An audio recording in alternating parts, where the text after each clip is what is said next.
While I was on a 30-day business trip, my sister moved into my apartment with her kids and sent photos of the move saying, "You have spent too long being selfish. Now it is time to contribute." When I confronted my parents, they were clear. "She is right. You need to learn how to share."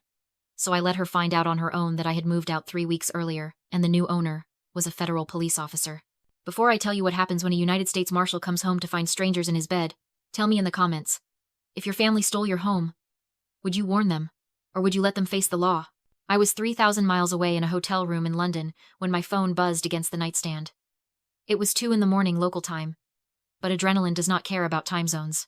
The message from my sister, Victoria, was brief and violent. "Give me the code, or I break the lock. I know you are ignoring me." I sat up and adjusted my glasses. "My name is Lauren. I am 29. And I get paid a ridiculous amount of money to predict worst-case scenarios for Fortune 500 companies. I am a strategic risk consultant. My job is to look at a stable situation, identify the one loose screw that could bring the whole thing down, and eliminate it. For 20 years, that loose screw had been my sister." I looked at the live feed on my laptop. Victoria was standing outside the heavy oak door of the penthouse in D.C., a locksmith's card already in her hand. She was not just visiting, she was invading. She had bags, boxes, and that terrifying look of entitlement she wore like couture. She thought she was breaking into my apartment. She did not know I had moved out 2 weeks ago. I did not call my parents. I did not beg her to stop. I assessed the threat level. If she broke the lock, it was simple vandalism. But if I gave her the code, if I invited her in, she would be bound by the building's digital ecosystem. I typed out a reply, my fingers steady. "Fine. You win. Use code 9942. But you have to agree to handle everything inside for me." The response came back instantly, accompanied by a smirk emoji. "Finally. Do not worry. I will handle your trash." I opened the building management app. I watched the status light on the door turn from red to green as she punched in the numbers. As soon as the sensor registered entry, I clicked the admin panel. Next to user 9942, I switched the classification from guest to service vendor. One-time access. A pop-up asked for confirmation of the liability waiver and commercial terms of service. I clicked accept on her behalf. On the screen, Victoria walked in like she owned the place. She dropped her bags on the Persian rug and immediately started tearing down the sheer curtains I had left behind. She was already destroying the trash. I opened a second window on my screen. AG. P. S. Tracker showed a black SUV moving rapidly down the I-295 corridor. Major Vance. The new tenant. A man who slept with a Sig Sauer on his nightstand and regarded intruders with the same warmth he reserved for domestic terrorists. He was 40 minutes away. I took a sip of water and waited. The clock was running.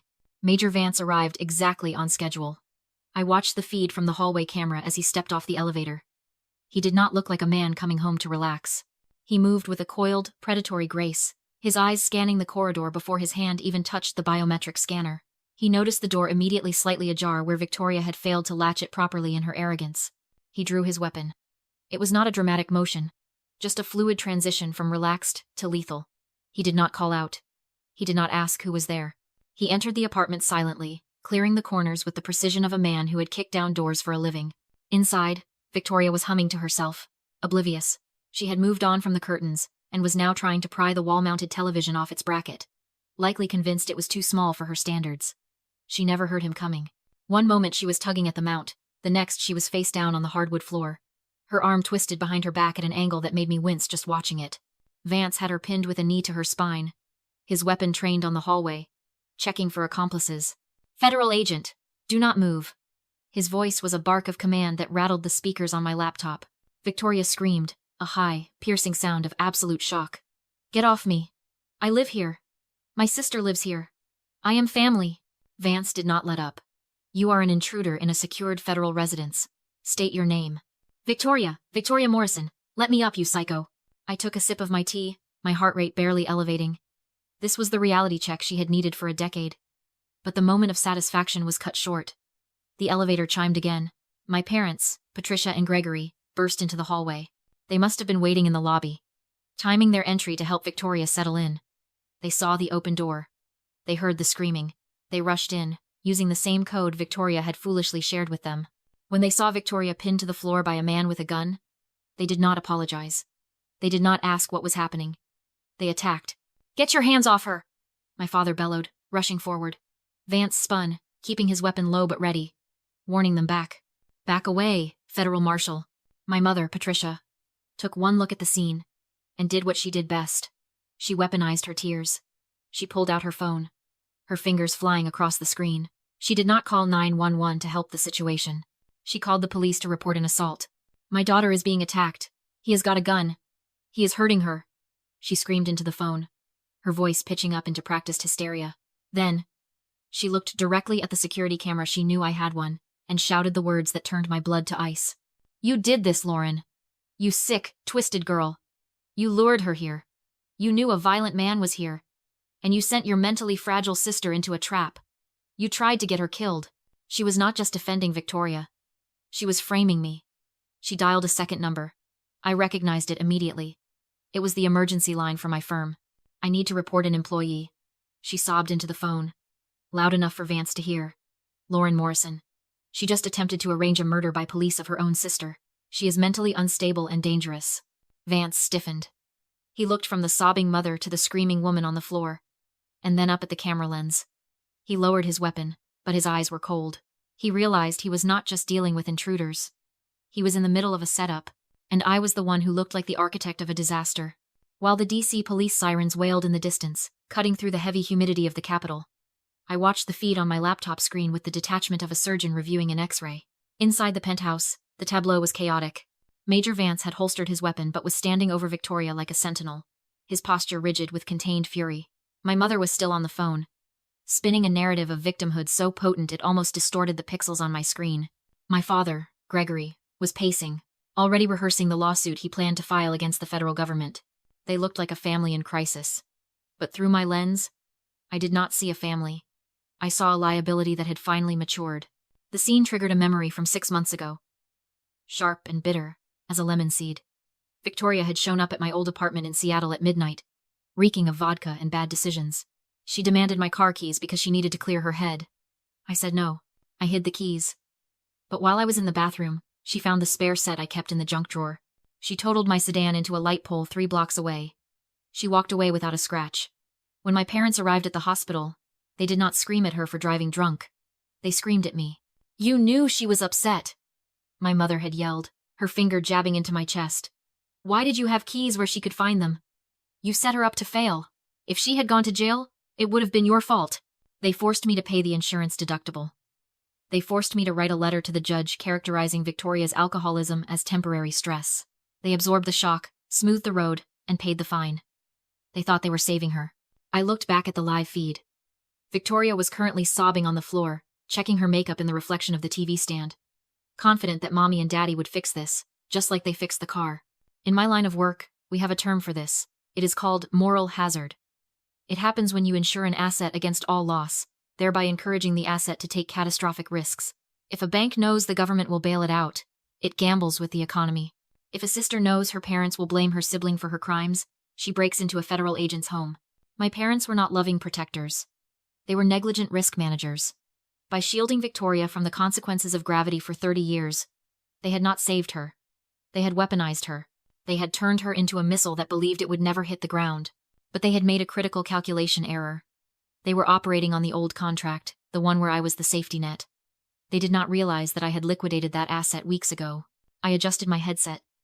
I was not the daughter who apologized for being right anymore. I was the chief risk officer of my own life, and I was about to initiate a hostile takeover of the narrative. I clicked the connect button on the video link to the penthouse smart screen. It was time to join the meeting. The D.C. police arrived within 4 minutes, swarming the hallway with the kind of urgent, heavy-footed efficiency reserved for officer in distress calls.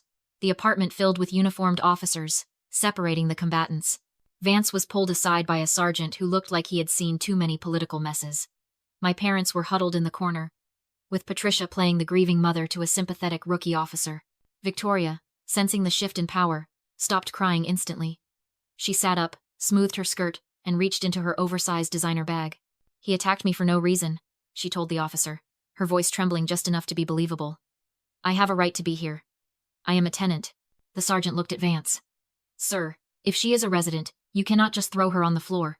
She is not a resident, Vance growled, his hand still hovering near his holster. I leased this place 2 weeks ago. I have the paperwork. So do I, Victoria said. She pulled a folded document from her bag and handed it to the officer. It was a lease agreement. Standard D. C. Boilerplate. It listed the penthouse address, a monthly rent of $2,000, and a move-in date of yesterday. At the bottom, in blue ink, was a signature. Lauren Morrison. My sister rented it to me, Victoria said, pointing at the signature. I paid her 6 months' rent in cash. I have rights. You cannot evict me without 30 days' notice. Check the laws. The sergeant read the document, then looked at Vance with a weary sigh. Major, D. C. Tenant laws are strict. If she has a signed lease, even if you dispute it, this is a civil matter. We cannot arrest a tenant for being in her own home. Vance's face turned a dangerous shade of red. He looked at the smart screen on the wall where my face was now live. You did not tell me she was a professional grifter. He snarled at me. Get her out, or I arrest you for fraud. My parents smirked. It was a small, tight expression of victory. They thought they had won. They thought they had outsmarted the system using the squatter's loophole. In their minds, they had secured the asset for Victoria, humiliated the federal agent, and successfully pinned the blame on me. If the police walked away now, Victoria would stay. She would dig in like a tick, and I would be liable for every second of it. For a moment, the silence in the room was absolute. The police started to holster their weapons, preparing to leave it to the lawyers. Wait, I said. My voice came through the apartment's surround sound speakers, crisp and loud. Officer, before you go, check the server log for the time of entry. The room went silent. The kind of heavy, pressurized silence that precedes a hull breach. Everyone turned to look at the wall-mounted smart screen where my face was projected in high definition. Who is this? The sergeant asked, his hand drifting back toward his radio. I am the owner of the property, I said, my voice calm and digitized. And I am the one who issued the access code my sister used to enter the premises. Officer, before you accept that lease as valid, please look at the smart panel next to the door. Check the entry log for today, at 2:14 p.m. The sergeant hesitated, then walked over to the panel. He tapped the screen. Entry recorded, he read aloud. User code 9942. Exactly, I said. Now, please ask Miss Morrison what the digital prompt said when she entered that code. Victoria scrambled up, clutching her fake lease. It didn't say anything, it just beeped. It was a door code. That's a lie, I said calmly. And I can prove it. I entered a command from London. On the D.C. wall screen, a verified digital contract appeared. Code 9942 is not a resident code, I explained. It's a commercial vendor access code, reserved for cleaners and maintenance. When she entered it, the keypad displayed a terms of service agreement. To unlock the door, she had to accept it. The sergeant read the header aloud.